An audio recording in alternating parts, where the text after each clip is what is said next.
Hello student, today topic is how to open MS Paint and how to use their component. Let's see. First, click the start button.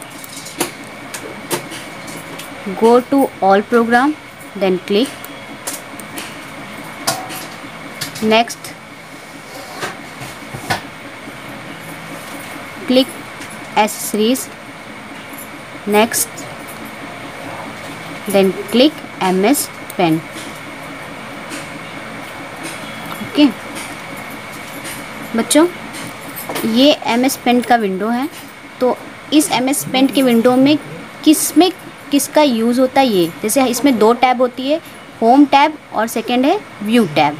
Home tab में ये clipboard है जिससे हम लोग paste करते हैं। जैसे हमने कोई फिगर बनाया है तो उसको हम पेस्ट करते हैं और यहाँ से हम कोई भी चीज़ कट करते हैं और कॉपी करते हैं।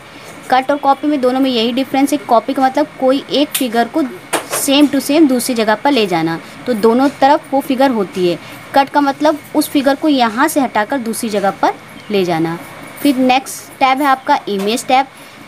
अब सेलेक्ट, अगर हमने कोई फिगर बनाया है, जैसे ये फिगर है, एक हमने शेप लिया है रेक्टेंगल शेप, और फिर इस तरीके को हमने सेलेक्ट किया। ये सेलेक्ट टूल है हमारा, यहाँ से हमने इसको इस तरीके सेलेक्ट कर लिया। सेलेक्ट करने के बाद हम इसको कहीं पर भी ले जा सकते हैं। ले जाने के साथ साथ अगर हम चाहते हैं कि इसकी दो कॉपी हो तो कंट्रोल की प्रेस करके हम इसकी डबल कॉपी भी कर सकते हैं। ये हमारा सेलेक्ट टूल है। इसके साथ साथ हम इसे छोटा भी कर सकते हैं इस तरीके में, इस फिगर को, ठीक है, और उसकी कई कॉपी हम इधर से इधर बना सकते हैं। फिर नेक्स्ट हमारा जैसे ये क्रॉपिंग टूल, तो ये टूल का यूज़ ये होता है कि किसी भी फिगर को क्रॉप करने के लिए हम इसका यूज़ करते हैं। ओके। फिर रिसाइज टूल, रिसाइज का मतलब ये है कि किसी भी फिगर को हॉरिजेंटली और वर्टिकली हम साइज़ को वो कर सकते हैं। जैसे चाहे हॉरिजेंटली करना है तो यहाँ से हम चेंजेस करेंगे, वर्टिकली करना है तो वर्टिकली हम यहाँ से चेंजेस करेंगे। पूरा सेट करके ओके कर देंगे तो वो जो हमारे फिगर होगी वो रिसाइज हो जाएगी। रोटेट है, रोटेट का मतलब ये है कि हम उसको 90 degree right side, left side 90 degree, rotate 180 degree में कर सकते हैं, फ्लिप वर्टिकल कर सकते हैं, फ्लिप हॉरिजेंटल कर सकते हैं। ये सारे फिगर हम लोग रोटेट कर सकते हैं। अगर हमने इसको सेलेक्ट किया तो ये रोटेट हो जाएगा 90 डिग्री में। उसी तरीके फिर अगर हमने राइट साइड किया तो फिर वो रोटेट हो जाएगा राइट साइड में। ओके। फिर नेक्स्ट टैब है हमारा टूल टैब। टूल टैब में ये हमारा होता है पेंसिल टूल। ये होता है हमारा free fill with colour tool. इससे हम कोई भी फिगर को बनाने के बाद कलर कर सकते हैं। ये नेक्स्ट है हमारा टेक्स्ट टूल। टेक्स्ट टूल का मतलब अगर हमने इसको ले लिया तो इसके अंदर हम कोई भी फिगर को लिख सकते हैं। इस तरीके से हमने ले लिया तो हम इसमें कुछ भी टाइपिंग कर सकते हैं। ये हमारे टेक्स्ट टूल हैं, ठीक। फिर और ये है हमारा इरेजर टूल, फिगर को बनाने के बाद इरेज करना। ये है आपका कलर पिकर टूल, एक किसी भी कलर को कॉपी करके दूसरी जगह पे हम पेस्ट कर सकते हैं। इसे हम बोलते हैं मैग्नीफायर टूल। किसी भी फिगर को अगर हमने ये टूल लिया है तो हम इसको मैग्नीफायर करके देख सकते हैं।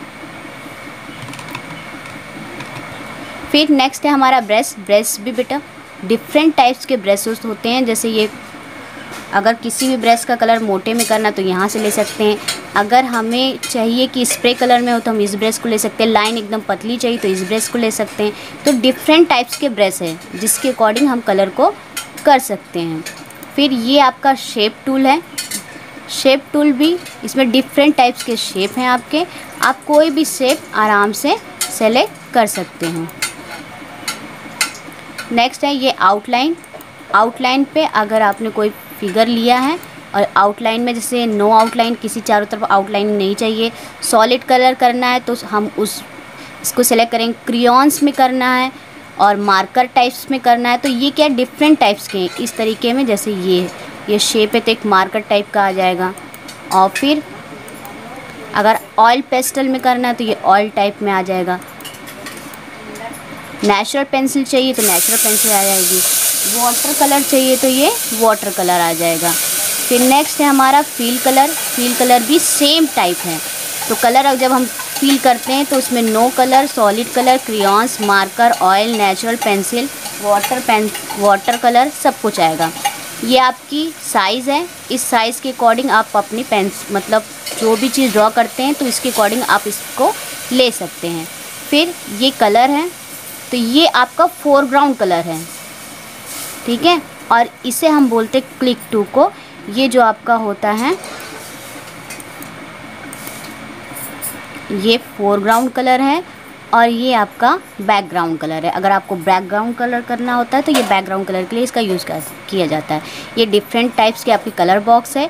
यहाँ पे एडिट कलर है, एडिट कलर पे आप क्लिक करेंगे तो कोई भी कलर का और थोड़ा लाइट में लेना चाहते हैं या उससे भी लाइट में लेना चाहते हैं तो यहाँ सेलेक्ट कर लीजिएगा।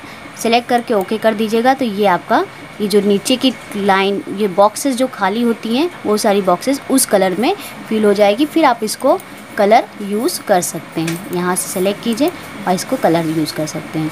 तो ये है आपका MS पेंट विंडो का हर एक टैब जिसका यूज़ ये होता है। फिर नेक्स्ट है आपका जैसे ये व्यू टैब। व्यू टैब में अगर फिगर जूम इन करना है तो जूम इन करेंगे, यानी प्लस में फिगर को बढ़ा सकते हैं। जूम आउट इसका मतलब क्या है कि आप उसको और कम कर सकते हैं। और भी ये जैसे हमने इसको प्लस किया, इसको देख लीजिए, और तो ये फिगर क्या हो रहा है हमारा बिग हो रहा है वो साइज़ के अकॉर्डिंग। जूम आउट करेंगे तो फिगर, और जैसे हमारा इंक्रीजिंग और डिक्रीजिंग इंडेंट होता है बढ़ते हुए क्रम में घटते हुए क्रम में, तो उसी तरीके ये भी है आपका। तो इसकी जो पेपर की जो साइज़ होती है वो वैसे हो जाती है। फिर अगर 100% है तो आप जानते हैं कि हर एक पेपर की जो साइज़ होती है वो 100% हमारी होती है। फिर नेक्स्ट रूलर है। अगर रूलर पे क्लिक करते हैं तो ये एक रूलर, उसका हॉरिजॉन्टल और वर्टिकल शेप जो होता है वो रूलर अकॉर्डिंग आ जाता है। जैसे नंबरिंग होती है वो हमारी रूलर्स में, और रूलर भी हमारे इसी तरीके यूज़ होते हैं। फिर ग्रिड लाइंस हैं। तो ये लाइंस क्या है, जैसे बॉक्स वाली कॉपी होती है उसी तरीके ये बॉक्स मॉडल का ये बन जाता है, ठीक है। और नेक्स्ट हमारा क्या है, स्टेटस बार है। तो ये स्टेटस बार के अकॉर्डिंग, अब ग्रिड लाइन को हम हटा दिए तो ग्रिड लाइन हमारे हट गई, रूलर को हमने हटा दिया तो वो हो जाएगी। फुल स्क्रीन चाहिए तो ये हमारी फुल स्क्रीन है। तो जैसे हमारी स्क्रीन पे हम फुल करना चाहते हैं तो इस तरीके ये पूरे स्क्रीन पे हमारी शो हो जाएगी। और एस्केप की करने पर कीबोर्ड में ये हमारी वापस आ जाएगी। फिर थंबनेल है। तो अगर आप थंबनेल लेना चाहते हैं तो ये भी एक तरह का मॉडल या कह सकते हैं अट्रैक्टिव, पेज को अट्रैक्टिव बनाने के लिए हम थंबनेल का यूज़ करते हैं। यहाँ पर अब ये हो गया, ये पूरे टैब हो गए। टैब के साथ साथ कुछ चीज़ें हैं, जब अगर हम इस विंडो को हम सेव करते हैं तो ये यहाँ पर सेव हो जाएगा। अगर हमने Ctrl+S किया और नाम को सेव किया तो यहाँ पे ये शो होने लगेगा। ये हमारा एक पेंट का टैब है। इसमें क्लिक करते हैं तो न्यू पेज लाने के लिए, ओपन करने के लिए, सेव करने के लिए, सेव एज के लिए, प्रिंट के लिए, ईमेल सेंड करने के लिए, बैकग्राउंड को सेट करने के लिए, प्रॉपर्टीज़ हैं। तो ये सारे हमारे पेंट के टैब में आते हैं। जैसे हमारा ऑफिस बटन होता है सेम सिमिलर भी ये भी होता है, उसी तरीके का काम है पेंट के विंडो में, ओके। और इसमें हमारा जैसे अंडू और रीडू होता है तो उसी तरीके ये अंडू टैब है। किसी फिगर को बैक करने के लिए, जैसे कुछ मिस्टेक हो गया, अंडू कर दिया तो वो बैक हो गया, रीडू कर दिया। और ये अगर हमने रीडू पे क्लिक कर दिया तो वो कलर हो गया। यहाँ पे ये सेव टैब भी है Ctrl+S से। ये मैग्नीफायर टूल्स भी है हमारा, जैसे प्रिंट प्रीव्यू, मैग्नीफायर टूल्स का टैब का अकॉर्डिंग है, लेकिन ये हमारा प्रिंट प्रीव्यू है। जैसे हम प्रिंट करते हैं तो हम उससे पहले ये देखना चाहते हैं कि जो हम प्रिंट कर रहे हैं तो उसका पेज किस तरीके शो हो, तो ये हमारा प्रिंट प्रीव्यू है, ठीक। और इसी तरीके ये भी है। आप जैसे कलेक्शन है, जैसे वहाँ पे इस टैब को ओपन करके हम लोग सारी चीज़ें करते हैं, undo, redo, send, image, print preview. तो ये यहाँ से भी हम कोई भी चीज़ कस्टमाइज़ कर सकते हैं, जिसको हम लोग बोलते हैं क्विक एक्सेस टूल बार। कोई भी चीज़ें जल्द करने के लिए हम क्विक एक्सेस टूल बार का भी यूज़ कर सकते हैं। ये हुआ हमारा पूरा MS पेंट का विंडो जो एक्सप्लेन किया गया है। और आप अच्छे से जानते हैं कि ये वर्टिकली पार्ट है, इसे वर्टिकली कहते हैं, और ये हॉरिजॉन्टली पार्ट है। तो हमारे 2 बार होते हैं, हॉरिजॉन्टली और वर्टिकली। तो इसी तरीके अगर हमारी ये पेज को आगे पीछे करना हो या ऊपर नीचे करना है तो हम इस टैब का यूज़ करेंगे। ये चीज़ आपको बहुत अच्छे से समझ में आ गया होगा। अब नेक्स्ट मैं आपको एक पेंट बनाना सिखाऊंगी कि हम MS पेंट के सभी कंपोनेंट्स का यूज़ करते हुए किसी भी फिगर को कैसे बनाते हैं। Okay, let's see next video.